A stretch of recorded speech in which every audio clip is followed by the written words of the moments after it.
Yeah, yeah, hey! Hi there! Ay, litan natin konti ang ating picture. Okay. Hey guys, we're back to nature. Kamusta naman kayo dyan?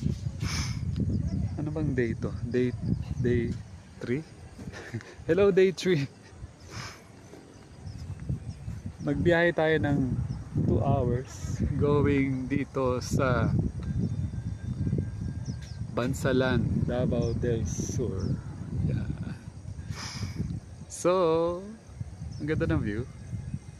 Ang goal kasi dito is makarating dito para mag-farm. Kanina nag-farm kami, nagmitas kami ng berries. Cranberry, mulberry, at iba't ibang klaseng berry at strawberry. May matamis, merong asim, at etc. At ang lamig-lamig dito. So, kagabi, naisip ko talaga kung ano yung iba-vlog natin. Ano bang iba-vlog natin? Tungkol saan, etc. Kasi di ba nag-declare tayo na 30 days daily vlog. So, paano mangyayari yun? At anong aking magiging topic? So, naisip ko na magiging topic natin ay yung tungkol sa mga iba't ibang klaseng belief. Ano ba yung bagay na ginagawa ko sa buhay ko ngayon na pinagdesisyonan ko nung mga nakaraan? So, sample ko sa inyo, pinakamagandang sample and magaang na sample is biking. Nag-decide ako mag-bike nung 2020. Kaya ako nag-bike ng 2020 kasi niyaya ako ng friend ko. Alam mo ba, yung mga kasama ko mag-bike noon, 95% tumigil na silang lahat. Ako na lang natira. Bakit ako na-maintain ko yung pagbabike, pat sila tumigil na sila? Pag meron akong ginagawa, ano ko siya, nina-nurture ko, tapos ginagawa ko siyang habit. Tapos nag-gather ako ng mga friends ko na pwede ko makasama lagi sa ride. So ang dami ko nang naka-ride. Siguro more than 5-6 na tao na dual ride. So, diba may gusto kang habit? Gusto mo mag-stop mag-rise, gusto mo basta kung meron kang gustong gawin sa buhay mo na parang confident ka na maganda tong gawin forever kailangan mo siyang, para ma-maintain mo siya, kailangan mo ng motivation, decision, kailangan mo ng mga friends. So, ilan na yung mga nayaya ako. Hindi ako maubusan ng yayayain. Hindi ako maubusan ng yayayain kasi nga dami kong friends na marunong mag-bike mula nung 5 years ago. Pwede ko nga yayain. Kahit pumunta ako ng Cebu, meron akong yayayain. Shout out, Mark. Kahit pumunta tayo ng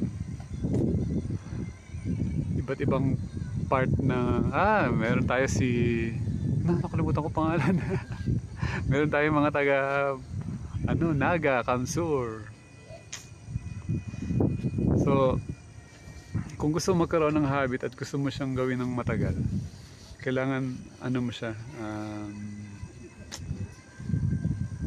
i-enjoy mo siya ng tuloy-tuloy. So imagine, di ba nung isang araw nag-vlog ako regarding doon sa bike ko, how I appreciate it. So, gagawin natin, everyday, iba-iba ang topic. So ngayon, ang topic ko is paano ko siya nagawa yung mag-habit ng bike. Siyempre pinag-aralan ko rin, tapos pinanood ko ng pinanood yung mga tao, bakit sila nagbabike, anong passion nila. Yung iba racing, yung iba, ako naman gusto ko lang mamasyal.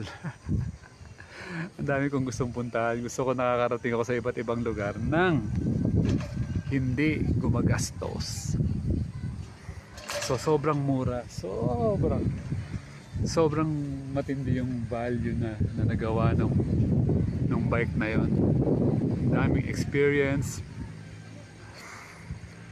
ang daming ang daming narating na lugar. Nag-camping tayo, nag-overnight tayo kung saan saan kasi nga nilagyan natin ang carrier yung bike. Kaya nyo magsakay ng malalaking bag. Yun nga yung pinakamalayo natin narating. Siguro may dala tayong mga 40 kilos. Yung tent pa lang ang bigat na yung ginawa natin sa Bicol. Siguro naman pagbalik natin ng Maynila, makagawa pa tayo ng ano naman eh, hindi ko siya sinagad-sagad. Last year nga isa lang yata ang long ride ko eh. This year ang pinaka longest ride ko Chaong Quezon. Pero yung Chaong Quezon nagiging normal na siya, 108 kilometers na. So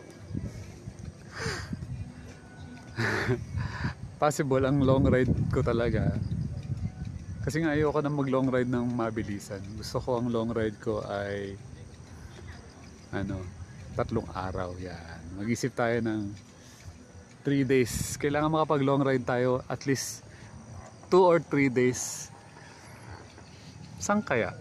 Inisip ko baka Laguna. Kasi hindi pa natin nagawa yung Laguna Loop. Sino kaya isasama natin? Saan tayo pupunta mag-stop over? Kasi 200 kilometers yung Laguna Loop. Gusto ko 100 doon sa kalahati, 100 doon sa kalahati. Yan. Hanap lang tayo ng magandang lugar na mai-stayan. Kung meron tayong mai-stayan doon na yung mura lang, yung pwede mag-tent, yung pwede pwede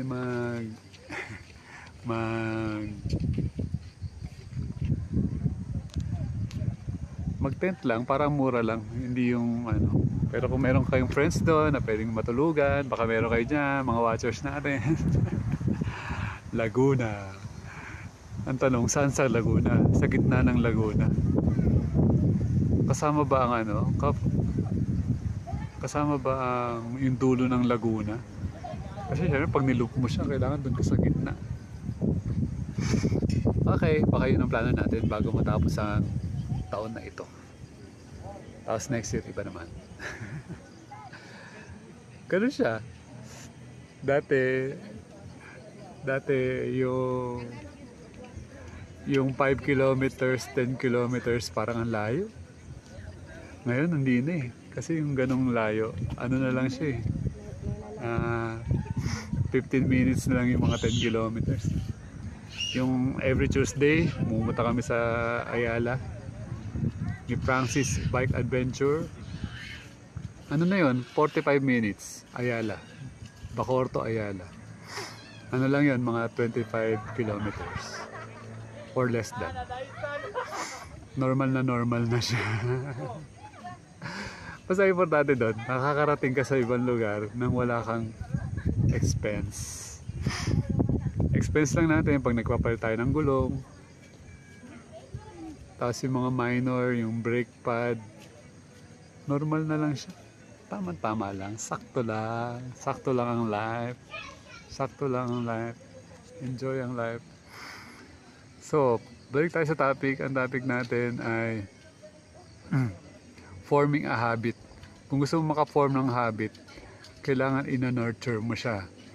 Hanap ka ng mga iba't ibang mga paraan. Talagang inunti-unti ko siya hanggang sa nakasanayan ko siya na wala na akong pinupuntahan na hindi ako nakabike. Yung pinagpaplano ako nga yung Marikina.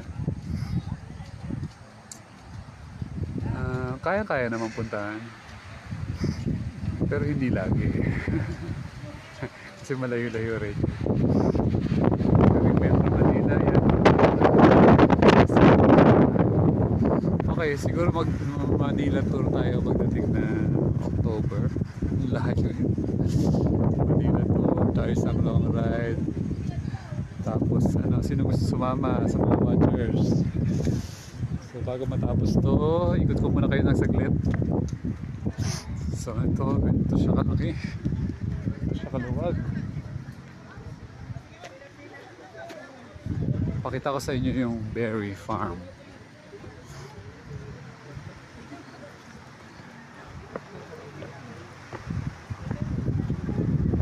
Meron ditong pwede mag-picture. Berries farm na po. Ayan, dyan ang dyan ang picking up ng dyan mag-pick up ng mga berries. Doon sa dulo na yun, meron doong mga tawag dyan puno ng mangga na binalot ng plastic. Oh, lamig! Ang lamig naman dito!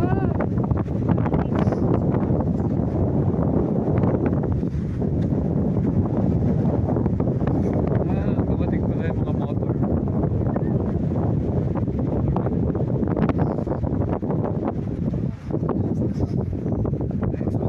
Tayo ng napakalaking bundok.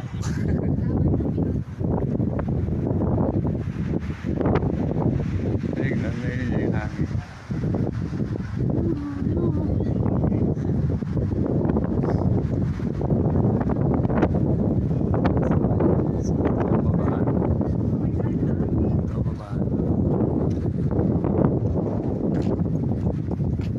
Okay, last 28 seconds.